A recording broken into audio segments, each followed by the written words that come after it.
Hello everyone! Yes, my voice sounds totally legit. I'm fighting it off. Green smoothie style. Yeah. It's very windy, so my throat is gone. Bye bye.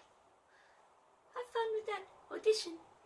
Hey everyone! So today I'm going to be reviewing this great book and the books before it as a little precursor, so the people who haven't read this book can bugger off and go read it, and then I'll talk to the people who have read this book, or the people who don't care about being spoiled. I know you're out there. I know you're there. And I'm judging you. So, this series I have picked up and put down quite a lot, but back at the beginning when I first picked up the first book, City of Bones, and kind of tried not to meet the librarian's eye as I'm getting a book with a bare-chested dude on the front, a little bit skeptical when I first picked it up, but I actually loved the first book. I loved the urban fantasy, I loved the way the magic drew me in and the ideas drew me in.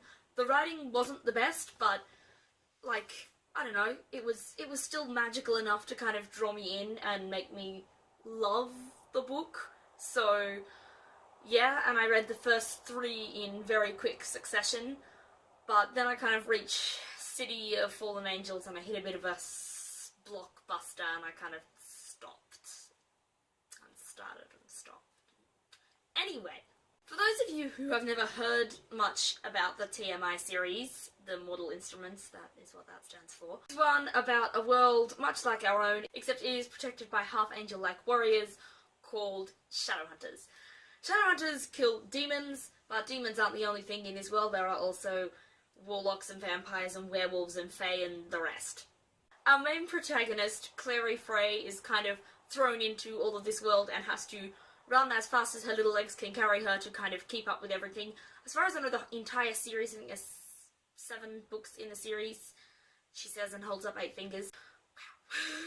There are 7 books in the series, and as far as I know, they are kind of only span over, maybe a year at the most, I feel like. They don't span over a very long time, so it all happens in fairly quick succession. So, poor little Clary has to run very fast, which is why she's very immature in the beginning books. And that's why I'm kind of beginning to like her a lot more as I've just finished the 5th.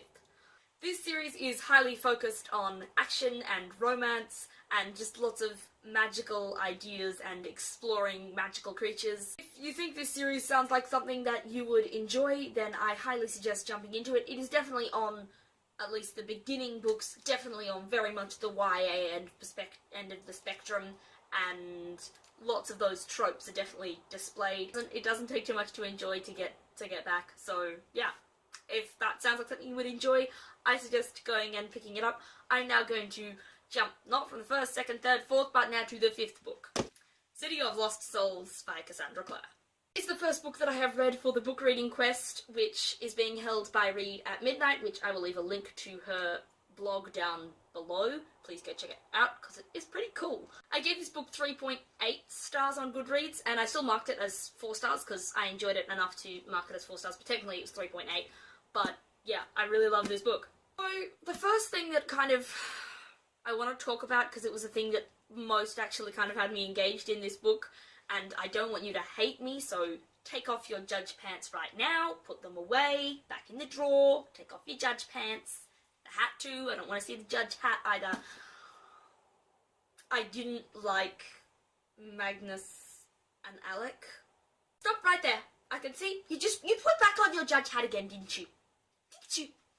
You're like, homophobe! I can see it right there. But no, it actually was not the gay factor that I didn't like. That's nothing to do with it.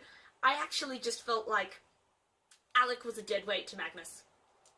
I loved Magnus. Magnus is one of my favourites, and I think he's really cool, and he has just so much wisdom, but then also he's just got this great carefreeness, and he's lived forever, so he's, just awesome. I love Magnus.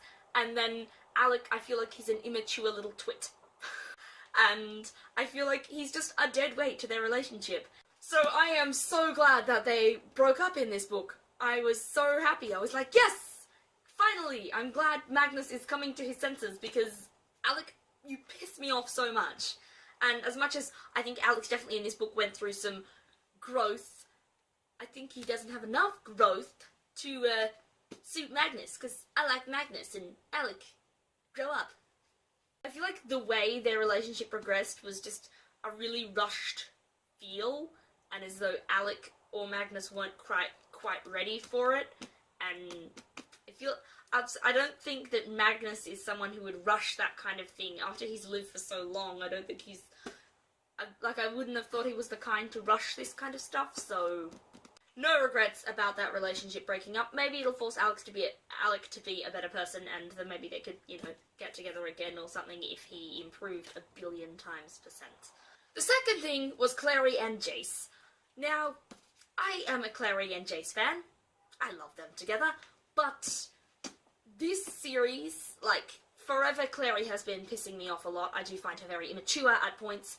This book, though, especially, I found that she grew up a lot, and that actually made me really happy. All in all, I feel like their relationship, it definitely went through some trial stuff. The relationship is starting to get to more of a mature point as opposed to just, oh my gosh, I can't see past anything, I'm just so in love right now, and you don't know how I feel. Their relationship is much healthier than it has ever been, now that, they both killed each other a little bit, and both kind of hated each other a little bit, and Jace kind of been crazy for a bit, but at least they now know where they stand.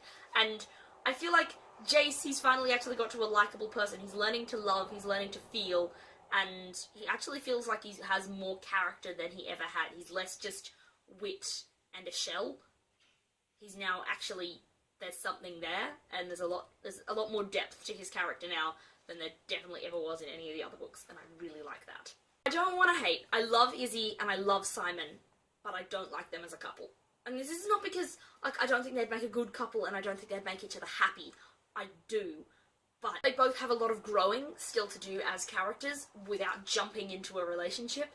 And again, it feels a little bit rushed, and I'm liking it that Simon's kind of taking it slowly, and Izzy, I don't think they exactly got together in this book, but it definitely is everyone has their feelings, and they're trying to all have them on their sleeve, and they're all like, oh, but then I don't want you to see my sleeves.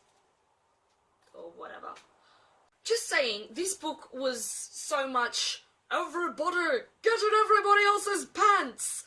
Get over everybody else! And I was like, okay, well, you're all only 16, but, okay. You have fun with that then, mate. Seriously, this was book everybody is all over everybody else. On that topic of everyone being all over each other, Sebastian. Ew. Ew. Ew. I liked Sebastian, but, I don't really know where to go with Sebastian. I can't even, the kind of semi-almost rape trying, ew. It's almost Oedipus level ew. It's ew. I've heard lots of other people love Sebastian, so maybe he gets better. But at the minute, ew is all I'm going here. Just, ugh. Oh my gosh. There's only 6 books in this series, and I said 7 earlier. I really want to read the last book in this series, City of Heavenly Fire, as soon as possible, but I also am currently doing the reading quest, which, yeah, so I'm not going to. I'm going to leave that and be patient. But, yeah, this book was a blast. So my camera has kind of cut out the stuff that I filmed, so I need to film this little bit again, which is a little bit frustrating, but whatever. If you shared any of my thoughts on this book, please leave me a comment down below, or if you didn't share any of my thoughts, please argue with me down below, because I would love to do that too. Nothing like a good book debate to start your morning. This review is getting super long. I will see you later, and I'm really frustrated that this bit of footage got cut out, but whatever. Whatever I wanted to say obviously didn't matter. So, yeah. Thank you so much for watching. I will see you next time. Goodbye.